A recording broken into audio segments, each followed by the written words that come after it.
Hello everyone, আসসালামু আলাইকুম। কেমন আছেন সবাই? আরেকটা নতুন ব্লগে আপনাদের আমন্ত্রণ জানাচ্ছি। দেখে নিশ্চয়ই বুঝে গেছেন আজকে আমি কি রেসিপি শেয়ার করব। আজকে আমি কলার মোচার রেসিপি শেয়ার করব। তবে সেটা কিন্তু আমার নিজের রেসিপি না, সেটা আমার মায়ের হাতের রেসিপি, যেটা কিনা আমার খুবই পছন্দের একটা খাবার। কিছু কিছু খাবার আছে না যে প্রতিদিন খেতে হয় না, বছরে ১ কি ২ বার খেলেই আত্মা তৃপ্ত হয়ে যায়। কলার মোচার ভাজি জিনিসটা হচ্ছে ঠিক সেই টাইপ একটা খাবার। এই কলার মোচা বা কলার ফুল যেটাই বলেন না কেন, এটা কিন্তু খেতে খুবই ভালো।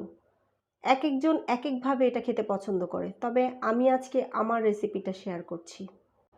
আবার এটা খেতে ভালো হলেও কিন্তু অনেকে খেতে চায় না। কারণ এটা কাটা বাছাটা একটু ট্রিকি এবং একটু সময় সাপেক্ষ ব্যাপার।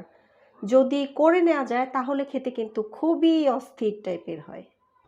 আর ভাই আমরা হচ্ছি বাঙালি, আমরা কলার ফুল, কলা, কলা গাছ, কলা পাতা কিচ্ছু বাদ দিব না এবং কিছু বাদও দেই না।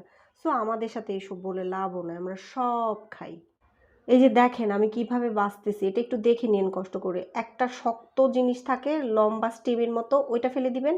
আর প্লাস্টিকের মতো একটা জিনিস থাকে, ওইটা ফেলে দিবেন। তাইলেই হইলো। ভাই এটা বাছতে বাছতে আমার কোমরের ১২টা বেজে গেছে আজকে, বুঝছেন? তো যাই হোক, প্যাচাল বাদ দিয়ে কাজে আসি। এখানে একটা পাতিলের মধ্যে পানি দিয়ে দিয়েছিলাম, পানির মধ্যে ১ চামচ লবণ, ১ চামচ হলুদ দিয়ে দিয়েছি। আর বেছে রাখা যে ফুলগুলো ছিল সেগুলো সবগুলো এটার মধ্যে ঢেলে দিয়েছি। ঢেলে চুলাটা জ্বালায় দিছি। এটা যতক্ষণ না পর্যন্ত ভালো করে সিদ্ধ হয়ে আসবে ততক্ষণ জাল দেবেন। আর ইনগ্রিডিয়েন্টসের মধ্যে লাগবে হচ্ছে নারকেল কোড়ানো, আমার এখানে ফ্রোজেন করা ছিল, ওইটা দিয়েছি। আর হচ্ছে গোটা গরম মসলা, তেজপাতা, ৩-৪টা এলাচ, দারচিনি। আর নিয়েছি ২টা শুকনা মরিচ ফোড়ন দেওয়ার জন্য। আর কুচি করা পেঁয়াজ, রসুন। পেঁয়াজগুলো খুব ভালো করে কুচি করে নেবেন, রসুনগুলোও তাই ভালো করে কুচি কুচি করে কেটে তারপর নিতে হবে। এটার মধ্যে একটু বেশি পেঁয়াজ দিলে কিন্তু খেতেও ভালো লাগে। আমি একটু বেশি দিয়েছিলাম, আপনারা আপনাদের আন্দাজ মতো দিতে পারেন। তো এখানে আমি যে সিদ্ধ করে নিয়েছি, সিদ্ধ করার পর একটু ঠান্ডা হয়ে আসলে ব্লেন্ড করে নিব। আপনারা চাইলে পাটায়ও বেটে নিতে পারেন। আমি আর এত কষ্ট করতে চাই না আজকে, আমার কোমরের এমনি ১২টা বেজে গেছে, এর জন্য ব্লেন্ড করে নিয়েছি।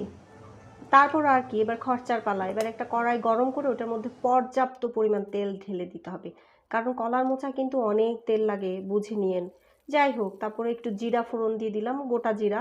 তারপর পেঁয়াজ, রসুন, গরম মশলাগুলো দিয়ে একটু ভাজা ভাজা হয়ে আসলে আদা রসুনের পেস্ট দিয়ে দিব। আদা রসুন কিন্তু মাস্ট, স্কিপ করা যাবে না।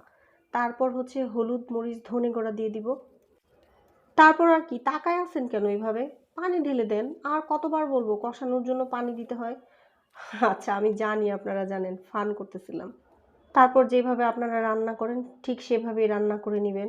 সবগুলো ঢেলে দিবেন। আগে যে পেস্ট করে রেখেছিলেন সেই কলার মোচা আর নারকেল, কয়েকটা কাঁচামরিচও দিয়ে দিয়েন ভাল লাগলে।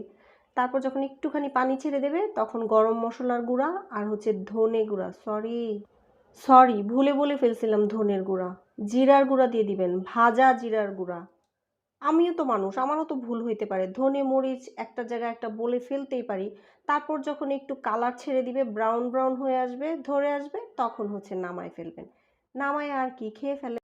না ভাই মজা করতেছিলাম, খেয়ে ফেলেন না এখনই, একটু ভাত দিয়ে খায়েন তাহলে বেশি মজা পাবেন।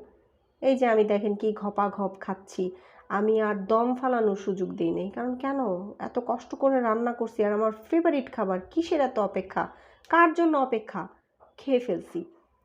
এত মজা হয়েছিল, আমার নিজের হাতের রান্না এমনিতেও ভালো হয়, বলার কিছু নাই। তারপর আমি মাঝে মাঝে আমার নিজের হাতের রান্নার ফিদা হয়ে যাই জানেন। না মজা করতেছি, আমার রান্নাও মাঝে মাঝে বাজে হয়, আমার নিজেরও খাইতে মাঝে মাঝে বাজে লাগে, আপনাদের আর কি বলবো। তো যাই হোক, মজা করতেছিলাম, আপনারা আবার সিরিয়াসলি নিয়ে বসে পড়েন না কিন্তু। তো যাই হোক, জিনিসটা সত্যিই খেতে ভালো হয়েছিল। তো আজকের মতো পেঁচাল বাদ দিয়ে, শরীর ভালো লাগতেছে না। আবার দেখা হবে নেক্সট ডে। Bye bye.